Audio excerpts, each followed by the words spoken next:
Bonjour à tous, je continue à vous partager des extraits du livre du cardinal Ratzinger, Foi chrétienne hier et aujourd'hui. Les pères de l'Église ont interprété en ce sens les bras étendus du Christ en croix. Ils y voient tout d'abord la forme primitive du geste de la prière chrétienne, de l'attitude de l'orante, telle que nous la rencontrons dans les représentations émouvantes des catacombes. Les bras du crucifié montrent donc en lui l'adorateur, mais en donnant en même temps à l'adoration une nouvelle dimension qui fait la spécificité de la glorification chrétienne de Dieu. Ces bras ouverts sont aussi expression d'adoration précisément parce qu'ils expriment le don total aux hommes, parce qu'ils sont le geste de l'étreinte, de la fraternité pleine et sans réserve.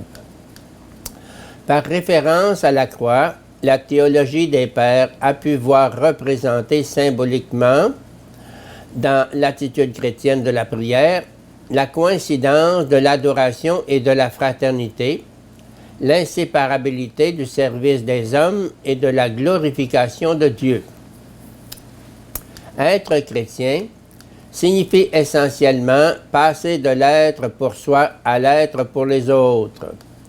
Par là s'explique aussi le sens réel de la notion d'élection, choix parmi plusieurs, qui nous paraît souvent si étrange.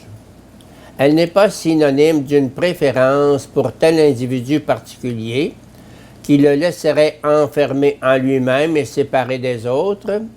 Elle veut dire au contraire l'entrée dans la tâche commune dont nous parlions tout à l'heure. Aussi, l'engagement chrétien fondamental, l'accueil du christianisme, représente-t-il l'abandon de tout égocentrisme et l'adhésion à l'existence toute tournée vers l'ensemble de Jésus-Christ.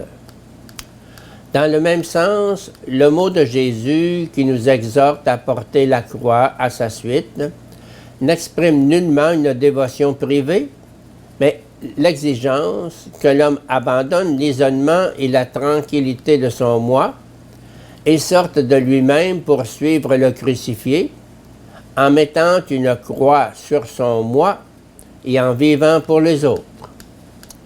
D'une manière générale d'ailleurs, les grandes images de l'histoire du salut, qui constituent en même temps les grands symboles fondamentaux du culte chrétien, sont des formes d'expression de ce principe du pour.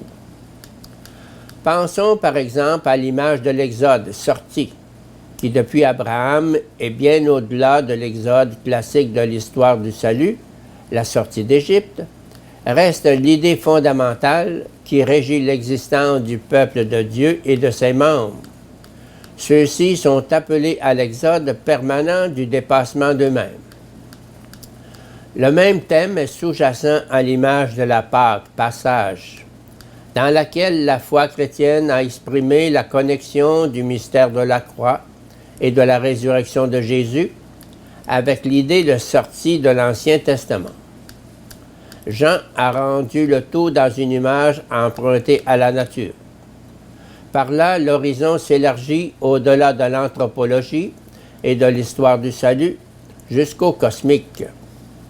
Ce qui est présenté ici comme structure fondamentale de la vie chrétienne est au fond déjà la marque de la création.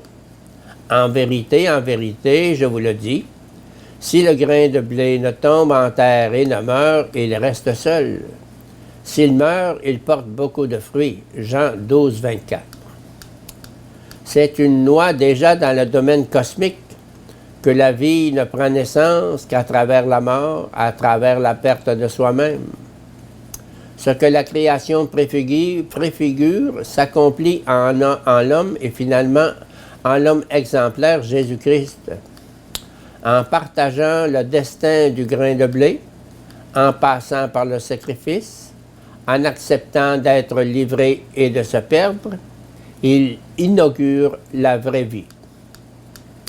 En partant des expériences de l'histoire des religions, qui sur ce point précisément rejoignent de très près le témoignage de la Bible, on pourrait aussi dire que le sacrifice alimente la vie du monde.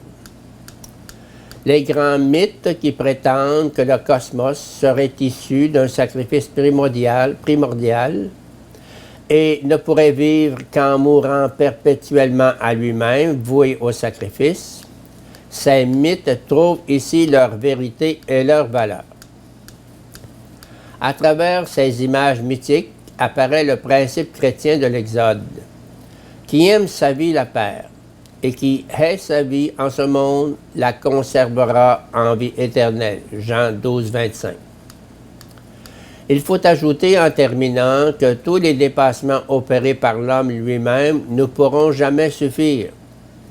Celui qui ne veut que donner et n'est pas prêt à recevoir, qui ne veut que vivre pour les autres sans reconnaître que lui-même vit du don et du sacrifice des autres, donc il n'est pas en droit d'attendre ni d'exiger. Celui-là méconnaît le mode d'être fondamental de l'homme et altère nécessairement le vrai sens de ce qu'est vivre les uns pour les autres. Pour être féconds, tous les dépassements de nous-mêmes exigent que nous sachions aussi recevoir de l'autre et en fin de compte de cet autre qui est véritablement autre par rapport à toute l'humanité et en même temps pleinement uni à elle, l'homme-Dieu Jésus-Christ.